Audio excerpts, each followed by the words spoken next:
a lot of times we realize that there is exploitation happening in the world. There is, right? There is exploitation happening in the world. There is this visceral, real exploitation that happens because everyone is, that is the human ego. Everyone, institutions are no different, right? Like we all want our own particular visions, goals, aims, ends to come to fruition, oftentimes by any means possible. And so that's what institutions are doing. They're carrying that out and they're enlisting or co opting those people who they feel that they can manipulate and control into, because those are the people, like I've been one of those. They're actually called drifters.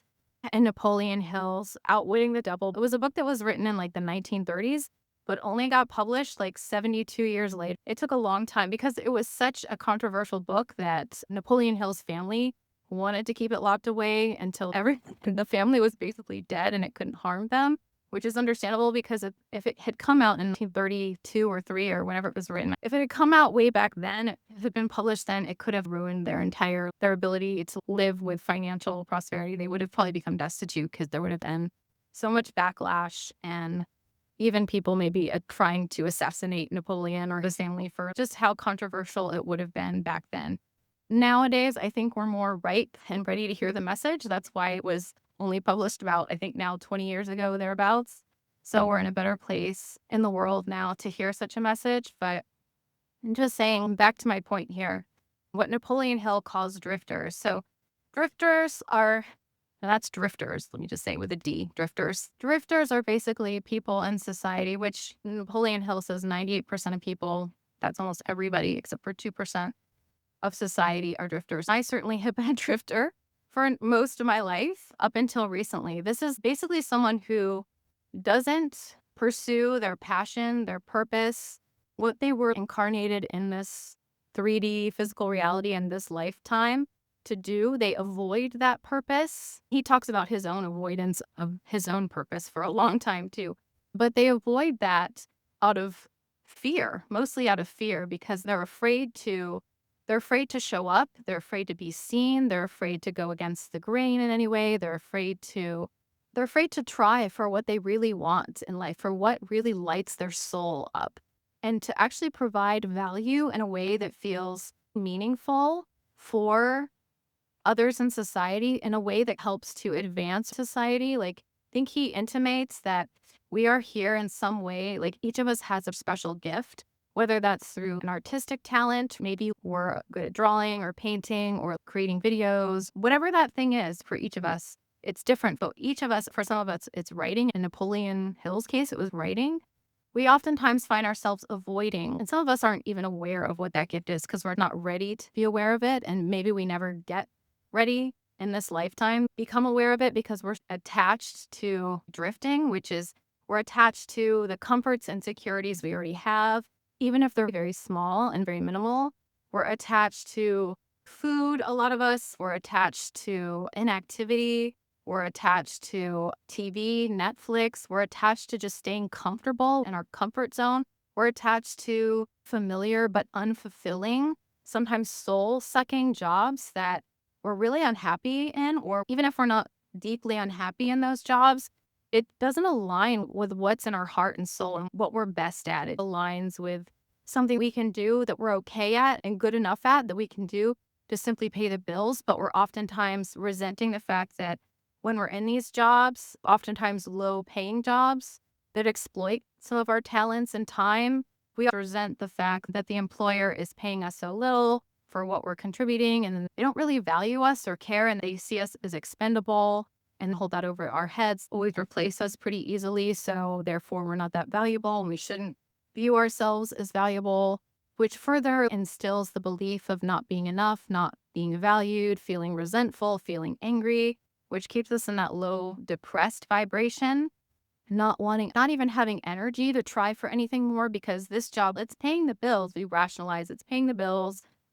I'm comfortable enough. At least I get to. These are the rationalizations. At least I get to, on my free time when I come home from work, eat whatever I want, sit in front of the TV with a bag of potato chips or chocolate or whatever it is for you, watch a couple movies before going to bed and then repeating the next day. At least you have some time to relax at the end of the day. Your basic needs are being met. Never mind your greater desires and needs aren't being met. You're not doing things that light up your soul. The more that you continue on this path, you're basically deadening your soul a little bit. You're dulling your soul's ability and potential to, because you've ingrained it as such a habit. Like the more that you continue on this misaligned survival path, basically just a basic survival path of drifting and continuing to re- go through the same old motions every day at the same familiar job, even if you've had lots of jobs over time, you're just job hopping, which that was my case. I would job hop a good amount. And then I had this one job for a while that I did just drift in because it was more stable, I guess. But anyways, you find yourself just staying in your comfort zone, drifting along in a very unconscious state most of the time.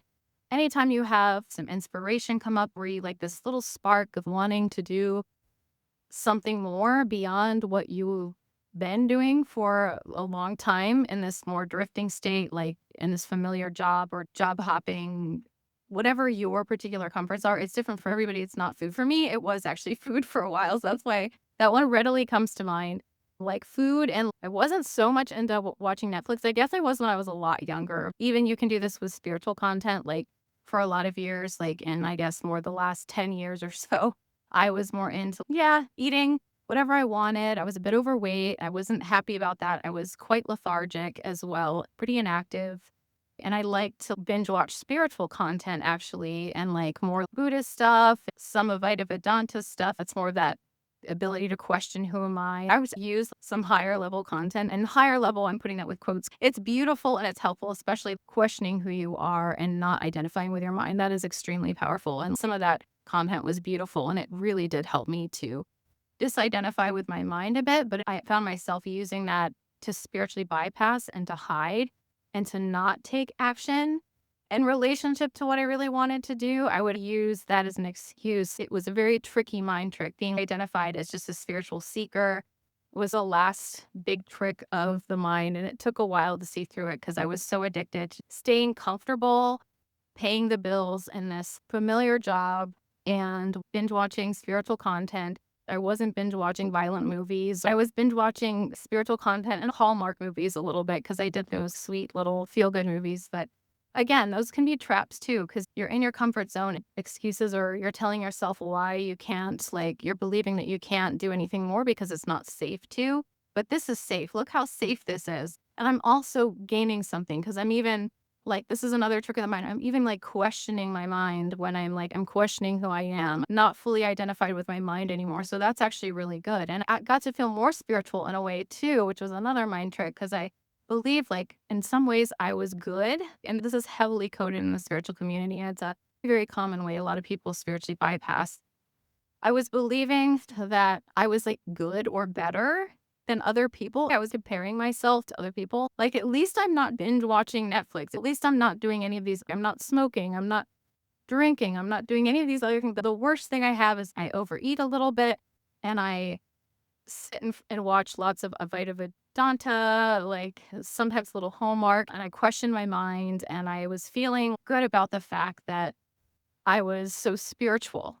And that I felt also good about myself for being detached from wanting worldly things too. Like I had settled in my life. I had settled for being unhappy and unfulfilled in my job, working this familiar job that was like, okay, I can do this. And it annoyed me sometimes and I didn't like really, but it was better than other jobs I'd had in the past in some ways because it allowed me a little more flexible time because I got to do it online or at home. So that was something I did like about it, but I was ultimately the work wasn't fulfilling and it got very boring and routine and it just wasn't aligned with this is what I'm here to do. I didn't even agree fully with some of the stuff that I had to provide for people I had to serve in that job. So it was, but I got to do it. I was okay with it enough. It felt like an ethical enough job. It felt okay.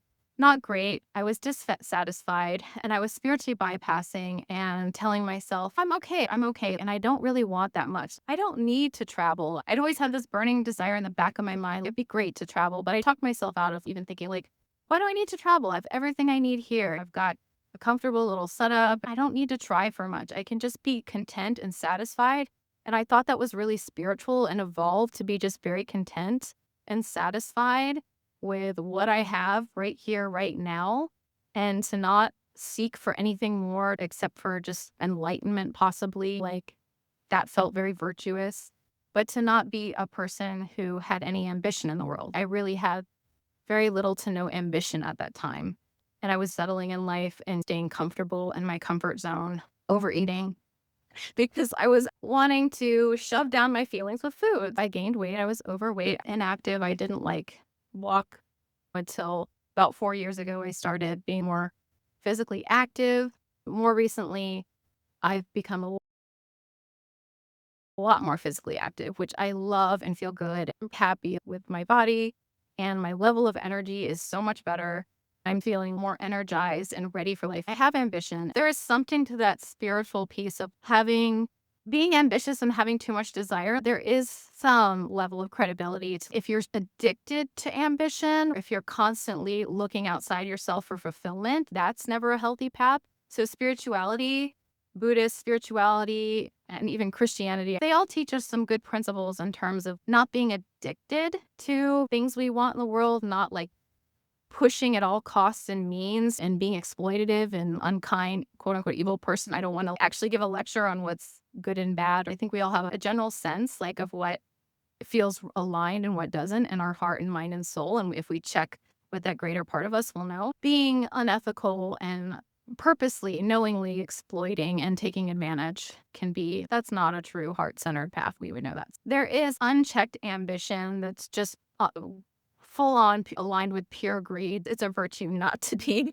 greedy and to be pushing at the expense of all others and just manipulating. And I have to agree that yes, that is virtuous to not push at all expenses and to do harm in order to get what you want. That is not a loving, light-filled, aligned path. And that is one beautiful thing that most all the spiritual disciplines teach, and I very much agree with. So that is, of course, heart aligned. However, a lot of us are taking spirituality so far. We're identifying with a spiritual position so to such a strong degree, and I was one of these people, that it robs us of all ambition, which is actually quite unfortunate. And it makes us feel that it's so virtuous this is the spiritual bypassing. It makes us feel that it's so virtuous to avoid taking action in the world, avoid showing up in life, avoid trying for things, especially if we felt like this can be so attractive to anyone who's tried before, who's had some ambition and felt like they failed at it. They fell down, and they really weren't able to fully pick themselves up, dust themselves off, start again, try again. It just, those failures were like attempts that you tried for maybe a couple days, a couple weeks, couple months, whatever it was. Maybe it was longer than that, but you weren't able to pick yourself up, dust yourself off, and try again. Maybe that first attempt or first couple attempts, you learned something valuable, but you resisted the lesson and you made up a story about how broken you were, about how life isn't fair. This isn't for me. If I can't do this, if I wasn't immediately successful or successful after X, Y, Z amount of time, that's actually not how life in the universe works. It doesn't really reward people just trying for a little bit of time, or even if it's a longer bit of time, but maybe they're just not doing the right thing or they're not open and listening to adjusting. There's something about what they're doing or trying it a different way, getting resourceful. If you're just hitting the same nail with the same hammer and it's just for some reason like that nail is twisted or that hammer is cracked and it's not working, and you haven't seen the crack in the hammer or that weird bend in the nail and it just never goes in, there was something there for you to see that you missed and you were resisting seeing and taking the lesson from. So I'm just use that nail hammer metaphor, the nail that never goes in, because something was misaligned or there was a lesson in there for you to see that you were resisting because of some emotion that was there, some trapped, vulnerable part of you. Maybe it was that inadequate part of you. Maybe it was that part of you that really feels like a victim of life. I know for me, when I was doing that spiritual bypassing and settling in life, I did identify heavily with being a victim in life. I didn't want to admit it because I felt like I was overcoming another spiritual trick of the mind. I felt like I was overcoming my victim consciousness by settling and being so spiritual and just settling, getting by, surviving, and staying in my comfort zone and not encouraging myself and keeping myself out of my chair, out of my comfortable chair to go and do the hard things, the scary things that would have lit me up and given me more energy for life and got me out of my drifting habits that were not serving me. It was like the being very complacent, being lazy in a way, and using spirituality and using comfort food, all of that inactivity as a means to just fall more and more into that habit of drifting. And the longer I did that, the desire to come out of it got lower and lower. And then finally, I really just got so tired of myself and tired of that energy. And things in my life started to shift and change where it felt like, okay, yeah, no, I can try for something again. And I started to get very tired of that content and dissatisfied that I did finally find my way out. Started listening to very different content. And I started like the thing that really helped the most and that I'm still working on to a degree is really fully coming out of victim consciousness 100%. That was something that I was very addicted to. And a lot of that had to do with the other thing I also have to say, along with the victim consciousness, is for self forgiveness and forgiveness of the world and of other people who played a role within what I perceive to be my victim story of life, right? And so, because I had a challenging childhood and I was never seen and respected and loved for how I was showing up, there was just, in fact, I was oftentimes judged and not valued, not seen, not appreciated. I felt quite unloved. It was always conditional love in my household and in my family and friend networks. But because I had felt like that for so long, my desire to align with certain discourses later in life, like the humanity discourses that might help to explain and alleviate some of that feeling, that burden I had of feeling like by giving me more of a philosophy and an explanation for why my life felt so broken. I was looking for validation for my experiences. And again, like not to say that there isn't some level of material truth to like the oppression that happens in the world, the marginalization, the gross inequity that happens in the world. It really is a real thing. But there's also a power in how we perceive it. So the longer that I stayed addicted to reading literature and listening to literature and following academic educational discourses, reading these academic educational discourses, that did further make me more and more aware of the oppression in the world, the marginalization, the inequity in the world.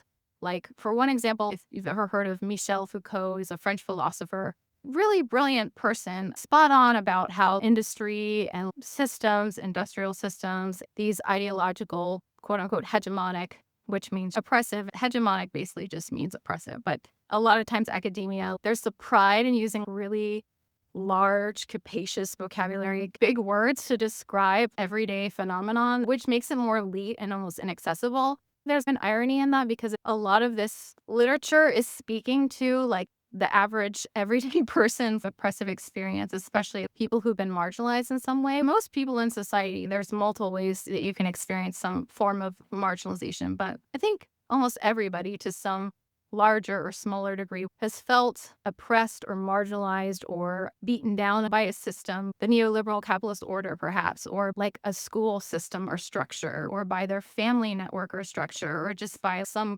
group within society that has excluded them. So we've all felt that to some degree. And obviously, some people who are marked as marginalized in many ways tend to feel it more heavily than others. I'm not negating any of that because I had this trauma of not feeling seen, not feeling enough, feeling inadequate, being a woman, feeling like I wasn't maybe at times getting paid and not as much as some of my male counterparts, being told I was not strong enough, small and weak, kind of having that reinforced by cousins of mine in the past who were bigger and taller, treating me like I was the runt of the family, feeling just so small and underappreciated and undervalued. And that really led me to looking for an answer and being very attracted to literature to help me heal that wound. But what I found over time after reading it, at first it felt like, oh, this is the answer and this is refreshing. Like reading all of this literature and watching all of these videos and just becoming immersed in this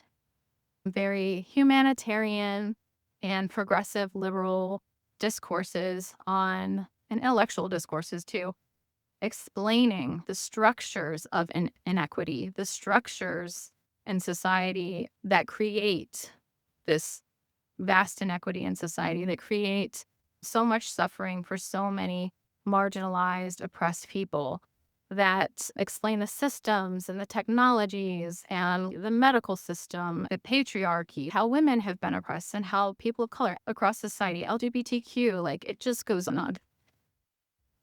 So I was very attracted to just soaking my mind, saturating my mind with this kind of information all the time.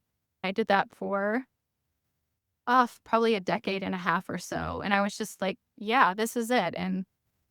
But over time, the more I read, it was like I was reading the same thing over and over again. I was listening to the same thing over and over again. And it really entrenched that belief that I was a victim of these systems and of society, as well as my family structure that I came from. And that this is the case for so many people. Like I'm one of millions of billions of people who have had a very difficult and oppressed experience in life. I felt very angry.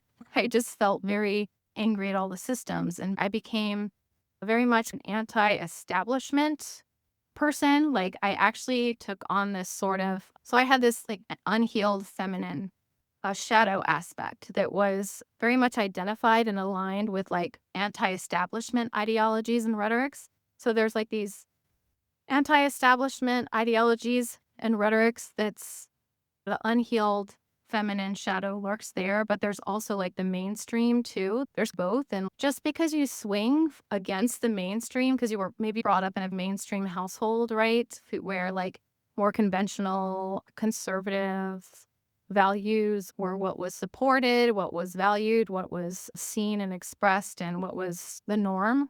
Like these normative ways of living and being in the world were more conventional and conservative and mainstream were the status quo. It's very tempting when you grow up in a family, society, culture, and structure where that's normalized so much that you might, especially if you felt unseen, unloved, oppressed by that mainstream system, it's so logical. It's so understandable that you would want to start identifying with a countercultural narrative, the rebellious stance, the countercultural narrative, anti-establishment narrative, right?